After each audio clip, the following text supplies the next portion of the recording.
მოგესალმებით. მოკლედ დაგიპასუხებთ ყველას ერთად, ვინც პირადში მისვლა მკითხებს, მყავს თუ არა მე წვილი.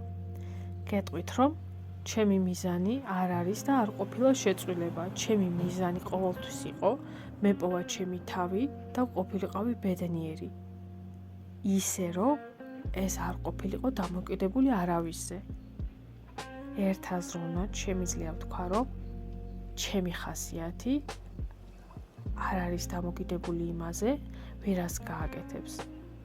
ჩემი მთელობა არ ირღვება იმით, ვინ რა თქვა, მიიღო თუ არ მიიღო. ანუ ჩემ შიგნით არ იწყება ბრძოლა. კი მაქვს კიდე რაღაცები დასამუშავებელი. ეს არის მთელი ცხოვრების გზა. რომ მიხვიდე რაღაც სრულ მთელობამდე, რაღაც გარკვეულ წერტილამდე. მაქვს მიზანი მოგაწოდოთ ინფორმაცია უფრო გამართულად და ნათლად, რომ თქვენამდე მოვიდეს სწორად. ეს ჩემს განვითარებასაც უწყობს ხელს. ბევრ პასუხისმგებლობას ვიღებ ჩემ თავზე. ის რაც ხვებს არ აქვს დამუშავებული სხვა ადამიანებზეც. ვიცი რომ იდეაში ეს არ უნდა გავაკეთო, თუმცა ისევ იმისთვის, რომ მე ეს მიწყობს ხელს. რომ უფრო სრულყოფილი იყოს ინფორმაცია. საერთოდ არ უნდა ვაკეთო, ხო? ალბათ ამ თემას რომ გავანულებ, შეიძლება სტიმულიც აღარ მქონდეს ამდენი ინფორმაციის მოწოდების. მოკლედ, ჩემი მიზანი იყო, რომ ჩემი განვითარება არ ყოფილიყო დამოკიდებული სხვა ადამიანების მოქმედებაზე, ვიღაცის არჩევაზე ან არარჩევაზე. მე მინდოდა მთელი ჩემი ძალაუფლება ამეღო ჩემს მდგომარეობაზე. ყველა იმ ინსტრუმენტით, რომელიც მაქვს და რომელიც მინდა რომ კურსად ჩავწერო და მალე ვიზამ ამას სხვათა შორის, მოგაწოდოთ. ნაბიჯ, ნელ-ნელა ვიბრუნებდი ყველა ჩემს ენერგიას, ყველა ჩემს ძალაუფლებას, რა დასკვნა გამოვიტანე. რომ გაუცნობიერებლად ვაძლევდი ძალაუფლებას ჩემს მდგომარეობაზე. იქ, სადაც მე არ მინდოდა პასუხისმგებლობა ამეღო. რატომ?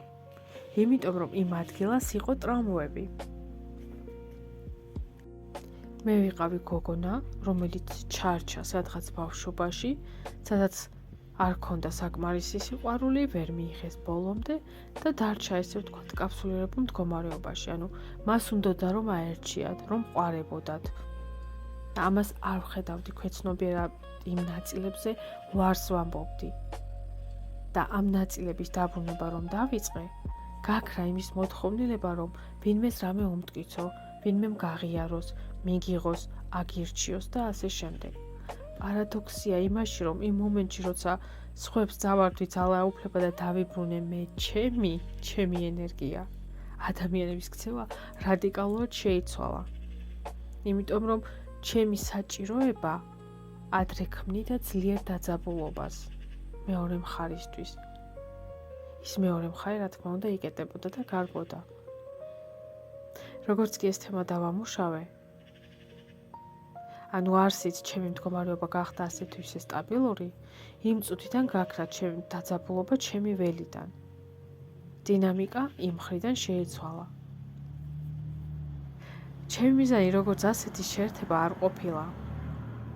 ახლა კუში მიდევს იმაზე, რომ გავხსნათ ჩემი დანიშნულება, თუმცა ვაცნობიერებ, რომ ახლა რასაც ვაკეთებ, ეს არის ჩემი დანიშნულება. როგორ გავიგე ეს? ისევ, როცა საკუთარ თავზე მუშაობდი, მქონდა ბევრი ეჭვი. უნდა ვქნა, ეს თუ არ უნდა ვქნა, ვის უნდა, რა თუნდა, ვის რატომ უნდა მოუყვე, რა აუხსნა, რაში სჭირდებათ. მუშაობის პროცესში ეს ეჭვები გაიფანტა. უბრალოდ მივხვდი, რომ არ შემიძლია ეს არ ვაკეთო. ანუ დავდება ამ ყველაფერს საჯაროდ და ვისაც სჭირდება, ვინც მზად არის, მოვა. ანუ ახლანდელი მდგომარეობა რამდენიმე დღე თუ არაფერი დავდე, ასე მგონია, საკუთარ თავს ღალატობ. ჩემი მთავარი სტიმულია. წავიდნენ სხვა სტიმულები, რომ ვიღაცას რაღაცა უმტკიცო, მშობლებს რაღაცა უმტკიცო, საკუთარ თავს რაღაცა უმტკიცო, რომ მივიღო ვიღაცისგან სიყვარული.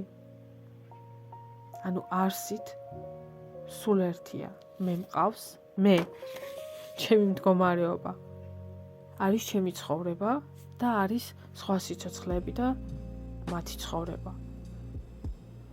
არის ის, რაც მე უნდა ვაკეთო და არის ის, რაც სხვამ უნდა აკეთოს. ყველა ვერ გამიგებს, იმიტომ რომ ყველანი სხვადასხვა ვართ. თუ თქვენ გჭირდებათ ვიღაცის აღიარება, ესე იგი თქვენ შიგნით არის ნაწილი, რომელიც ტირის ჩაკეტილ ოთახში, პატარა ბავშვი, რომელიც არ უნდა თავის თავს, რომელიც არ უნდა შენ. ეს ჩვენი ნაწილებია, ისინი არსად არ მიდიან, ყოველთვის მოგთხოვენ ყურადღებას. თუ თურგუნავთ მათ, ახშობთ, იძულებით, ხშირად ეს ხდება სიცხვილის გრძნობით, დანაშაულის გრძნობით. რაც მეც მიიღებთ თქვენს თავში, ეს კარგია. ეს ბუნებრივი პროცესია ფსიქიკის. როცა მშვიდად დაიწყებთ იმის აღიარებას, ნელ-ნელა დაიწყებთ გამოყენებას, თქვენი ძალა დაგიბრუნდებათ, უკვე აღარ დაიტანჯებით. ვინ რას აკეთებს, რა ურთიერთობაშიც არ უნდა იყოთ. რეზონანსულ კავშირში ეს არის ის, რომ თქვენში იწყება ამოსვლა ამ ჩახშობილი ემოციების, შიშები, ტრავმები, ბლოკები, ტრავმირებული პატარა ბავშვი. როცა თქვენს თავს ამუშავებთ, შინაგანი ბავშვი ქრება, იმიტომ რომ ის ხდება თქვენი ბუნებრივი გაგრძელება. ჯანსაღს დასრულ ადამიანს არ ყავს შინაგანი ბავშვი.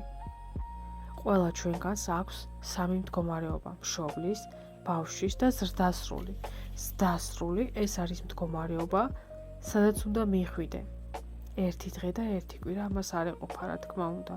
მუშაობთ ფენებზე, ფენების ქვეშ კიდე ფენაზე, ცოტას მოიშორებთ, ამოისუნთქავთ, იგრძნობთ ძალას, მერე შემდეგი ფენა, იმიტომ რომ ამდენი წლის მანძილზე წარმოიდგინეთ, რამდენი რამე იყო ჩახშული.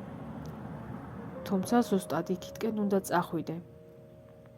სადაც არ მივდივართ სიღრმეში და ვცდილობთ ვიღაცის ხარჯზე დავეკმაყოფილოთ თავი, როცა ვცდილობთ საუკეთესო ვერსია ვიყოთ არა საკუთარი თავისთვის, არამედ სხვისთვის, ყურადღების მიქცევის მიზნით, ეს არის საკუთარი თავის ღალატი. პირველ რიგში რაც უნდა გააკეთოთ, საერთოდ არ მიაქციოთ ყურადღება არავის, სხვის სიამოვნებაზე ნუ ფიქრობთ, ამას საერთოდ არ აქვს აზრი.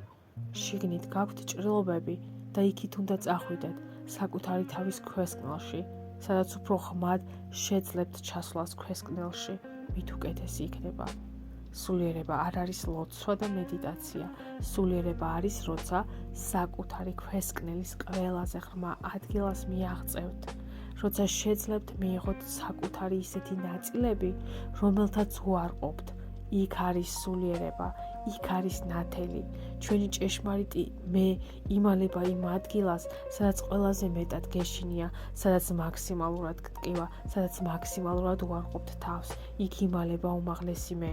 უმაღლესი მე ეს არის დაუმახინჯებელი მე, როცა სრულად მიიღეთ თავი.